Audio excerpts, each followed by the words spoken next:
संसद में कोशिश हुई, कुछ ना कुछ अड़ंगा इसी तरह का।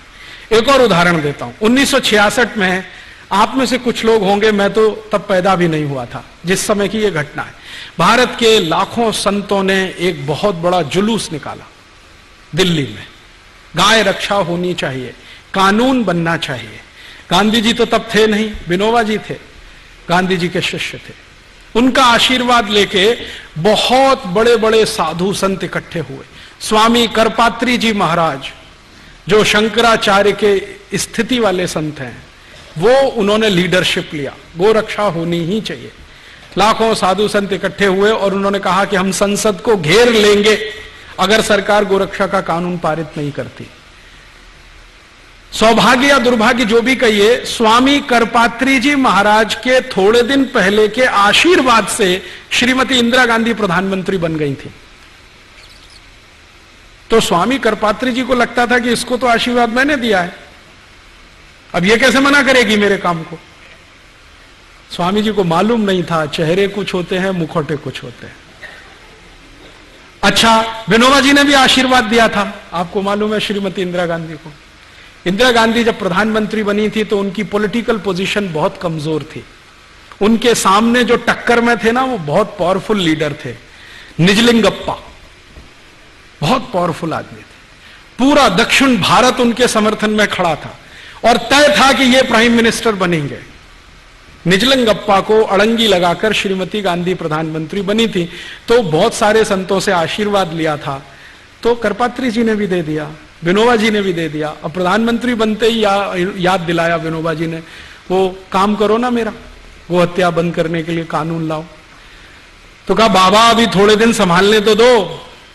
तो बाबा ने कहा कितना दिन लगेगा संभालने में। तो दिन बीतते गए और करपात्री जी महाराज का धैर्य चुक गया, तो उन्होंने एक बहुत बड़ा जुलूस निकाल दिया, सरकार को घेरना है, संसद को कॉर्डन कर देना है, कोई अंदर जाएगा नहीं, कोई बाहर आएगा नहीं जब तक गोहत्या बंद नहीं होती। आप जानते हैं क्या हुआ? जिन करपात्री जी महाराज के आशीर्वाद से श्रीमती गांधी प्रधानमंत्री बनी थी, उन्हीं के ऊपर श्रीमती गांधी ने गोली चलवाई और एक नहीं सैकड़ों साधु उसमें मर गए। लेकिन गो हत्या नहीं रुकी, वो वैसे ही चली। उसके बाद स्वामी करपात्री जी ने, उनके शिष्य बताते हैं, मैंने कभी उनसे सीधे बात नहीं की, स्वामी करपात्री जी ने श्राप दे दिया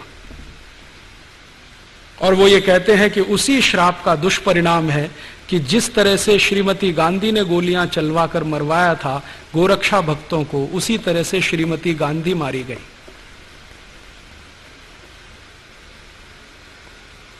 और यह अजीब संयोग है, मैंने इस पे थोड़ा काम किया तो मुझे पता चला, श्रीमती गांधी ने जिस दिन ये गोली चलवाई थी उस दिन गोपाष्टमी थी। भारत में गाय के पूजन का सबसे महत्वपूर्ण दिन है गोपाष्टमी, दीपावली के कुछ दिन बाद आता है। और श्रीमती गांधी को जिस दिन गोली मारी गई वो दिन भी गोपाष्टमी थी।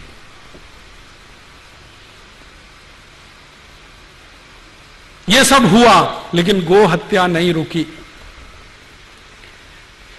विनोबा भावे जिन्होंने आशीर्वाद दिया था श्रीमती गांधी को, वो जीवन के अंतिम दिनों में डिप्रेशन में चले गए। इतने डिप्रेशन में चले गए कि उन्होंने आत्महत्या कर ली, खाना पीना छोड़ दिया, जैन संतों की भाषा में कहूं तो संथारा ले लिया, और कॉन्स्टिट्यूशन की भाषा में कहूं तो आत्महत्या कर ली। इतने डिप्रेशन में गए विनोबा जी। और विनोबा जी बार बार एक प्रश्न पूछते थे कि मैं कोई बहुत बड़ी मांग नहीं कर रहा हूं, एक छोटी सी मांग है कि गाय का कत्ल बंद करा दो, कोई बहुत बड़ी मांग नहीं है, संसद के सब सदस्य मानते हैं, मेजॉरिटी संसद इसके साथ में है। और उन्होंने कहा कि गाय का कत्ल बंद हो जाए तो ये देवनार कत्ल खाना बंद हो जाए जो मुंबई में चलता है, जिसमें 26,000 जानवर आज रोज कट रहे हैं, उस समय 11,000 कटते थे। छोटा सा प्रश्न था, नहीं हुआ और वो वहीं छूट गया, करोड़ों की संख्या में पहुंच। उसके बाद जब अंग्रेज गए 15 अगस्त 1947 को, तो भारत के महात्मा गांधी जैसे कुछ क्रांतिवीर जो जीवित थे, उन्होंने ये प्रश्न उठाया कि हाँ, और कहा कि अब अंग्रेज गए हैं, जल्दी से गोहत्या बंद होनी चाहिए। तो वो गोहत्या बंद होने के लिए भारत की संसद में प्रस्ताव आया, और उस प्रस्ताव को लाने वाले एक बहुत अच्छे सांसद थे, उनका नाम था महावीर त्यागी।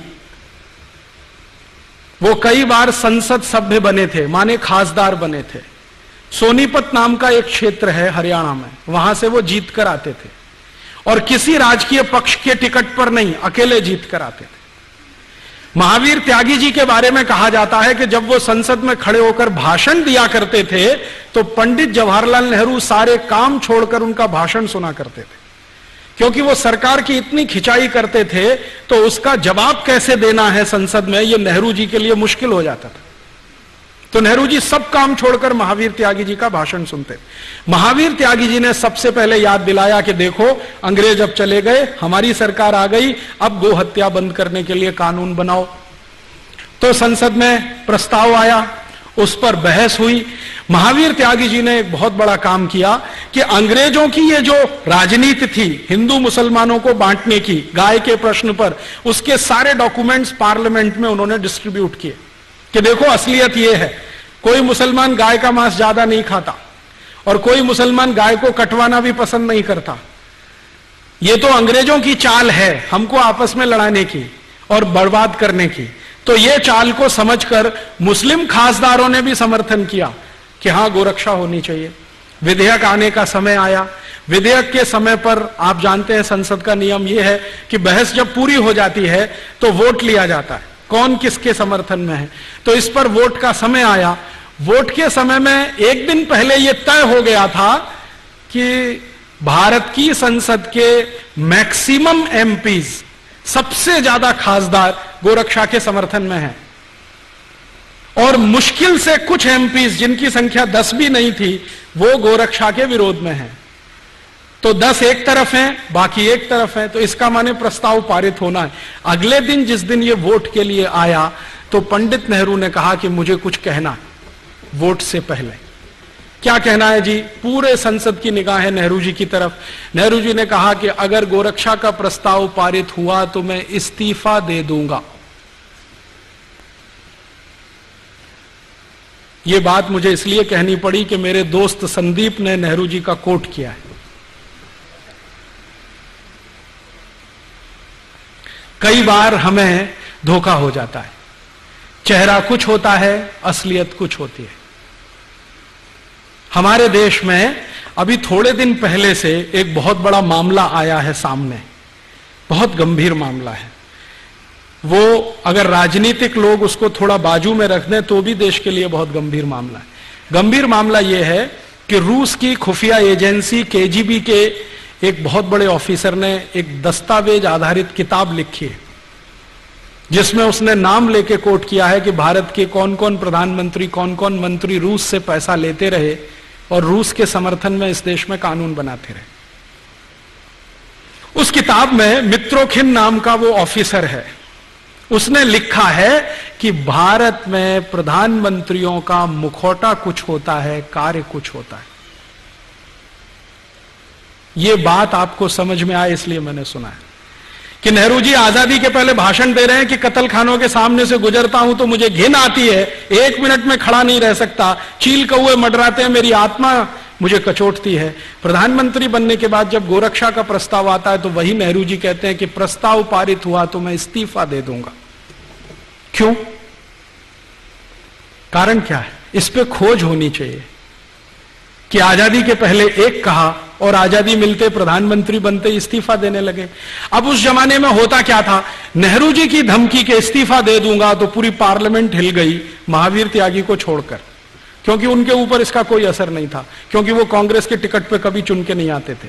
तो जो कांग्रेस के टिकट पर चुन के आने वाले खासदार थे उनके लिए प्रश्न खड़ा हो गया, अब क्या होगा? नेहरू जी इस्तीफा दे देंगे, सरकार चली जाएगी, पता नहीं दोबारा जीत के आएंगे कि नहीं आएंगे, मंत्रिमंडल में स्थान मिलेगा कि नहीं मिलेगा। ये होता है ना, आज भी होती है ना तकलीफ। अभी थोड़े दिन पहले एनडीए सरकार चलती थी, श्री अटल बिहारी वाजपेयी ने कहा इस्तीफा दे दूंगा। देखा आपने कैसे तमाशा हुआ। एक दिन ऐसा हुआ, श्रीमती सोनिया गांधी ने कहा मैं प्रधानमंत्री नहीं बनूंगी। आपने देखा कैसा तमाशा हुआ दिल्ली में। ऐसे ऐसे खासदार, बंदूक तमंचा, मैं अभी आत्महत्या कर लूंगा क्योंकि सोनिया गांधी हमारी वो प्रधानमंत्री नहीं बन रही है। थोड़े दिन के बाद क्या हुआ, वो वहां चले गए, वो वहां चले गए। किसी ने आत्महत्या किया क्या? सोनिया गांधी प्रधानमंत्री नहीं बनी फिर भी किसी ने आत्महत्या किया क्या? राजनीति में चेहरे कुछ होते हैं, मुखौटे कुछ होते हैं। इतने सारे उदाहरण मैं आपको दे रहा हूं एक ही बात समझाने के लिए, मुखौटे कुछ होते हैं, चेहरे कुछ होते हैं। बिल्कुल जरूरी नहीं है कि कोई बात जो कह दी है उन्होंने पब्लिकली उस पर वो टिकेंगे, क्योंकि हिंदुस्तान की राजनीति का यही सबसे बड़ा दुर्गुण है। एक दिन बोलना, अरे मुझे तो गलत कोट किया है अखबार वालों ने, अखबार वाले सुना देंगे देखो तुमने बोला है, हां बोला है तो तुमने गलत अर्थ निकाल लिया इसका। अब कितने अर्थ होते हैं किसी शब्द के, ये पॉलिटिशियन से आप पूछिए। ये जो बीमारी है ना भारत में, नेहरू जी के समय से है, आज की नहीं है। मैं आपको यह समझाना चाहता हूं। और चूंकि यह बीमारी उस जमाने से है, इसलिए गोरक्षा का कानून आज तक बना नहीं इस देश में।